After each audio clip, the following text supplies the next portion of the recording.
विद्यार्थी कई बार पूछते हैं, खासकर तृतीय वर्ष के, कि अंतर्राष्ट्रीय संबंध में कौन से चैप्टर हैं जिन पर ज़्यादा जोर दिया जाना चाहिए। अगर उन्हें पढ़ें तो कई प्रश्नों के हल हो जाएंगे अपने आप, और कई दूसरे चैप्टर भी समझ में आने लगेंगे। तो तृतीय वर्ष के अपने विद्यार्थियों के लिए मेरी राय है कि आप 3-4 चैप्टर अंतर्राष्ट्रीय संबंध में ज़्यादा महत्वपूर्ण ढंग से पढ़ें। उनमें से एक है कि द्वितीय विश्व युद्ध के बाद अंतर्राष्ट्रीय राजनीति में, अंतर्राष्ट्रीय संबंध में कौन सी महत्वपूर्ण घटनाएं हुई।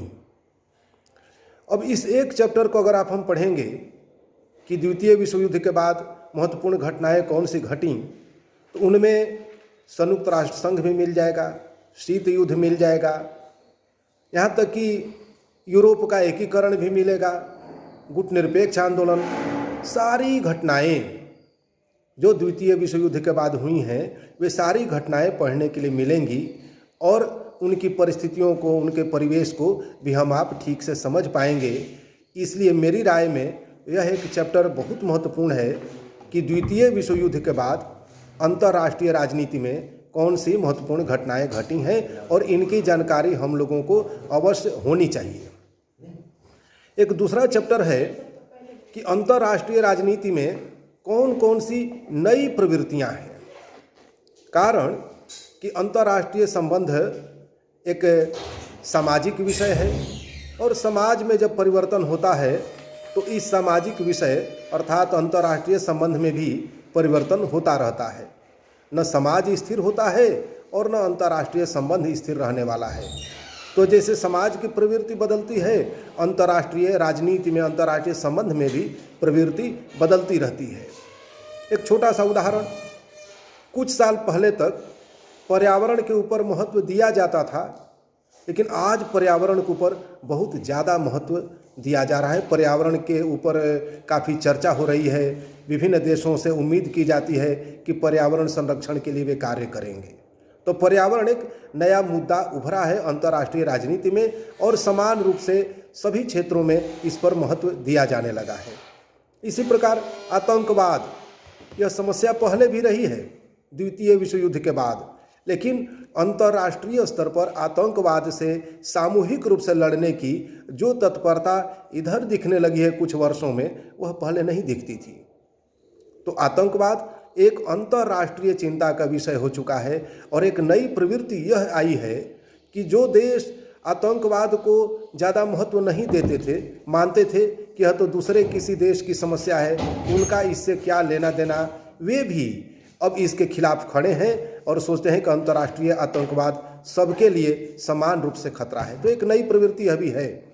ऐसा ही आप हम नशाखोरी के बारे में भी देख सकते हैं, या महिलाओं के उत्थान, बुजुर्गों के लिए उत्थान, या उनकी समस्याओं के निराकरण के बारे में, छोटे बच्चों के बारे में भी।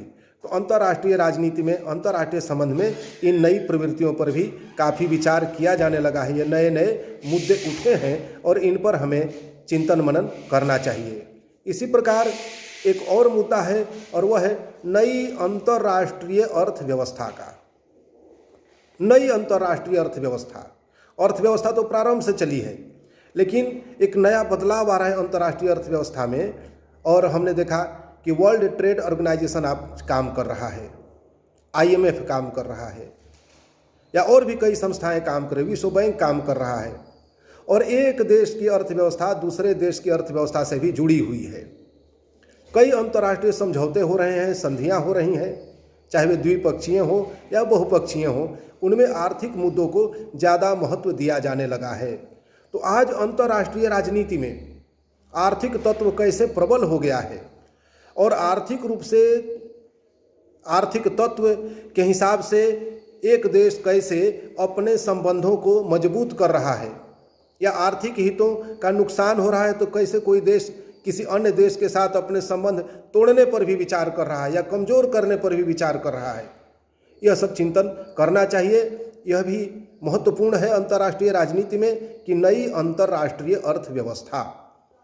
इसी प्रकार एक है और आसान विषय चैप्टर है, और वह है भारत की विदेश नीति, या भारत के संबंध पड़ोसियों के साथ, अगर हम इसे पढ़ लेंगे कि भारत की विदेश नीति कैसी रही है, इसमें क्या बदलाव आया है, इसकी कूटनीति में क्या बदलाव आया है, या भारत के पड़ोसियों से संबंध किस प्रकार के हैं और कब कैसे बदले हैं, उन संबंधों में कुछ अस्थायी तत्व कौन से हैं, कुछ परिवर्तनशील तत्व कौन से हैं, भारत के और भारत के पड़ोसी देशों की राष्ट्रीय शक्ति किस प्रकार प्रभावित हो रही है, तो हमें अन्य कई चैप्टर को पढ़ने समझने में काफ़ी मदद मिलेगी। इसलिए भारत की विदेश नीति को पढ़ना और विशेष रूप से इसके जो पड़ोसी देश हैं उनके साथ इसके संबंधों पर ध्यान देना हमारे लिए काफ़ी ज़रूरी है।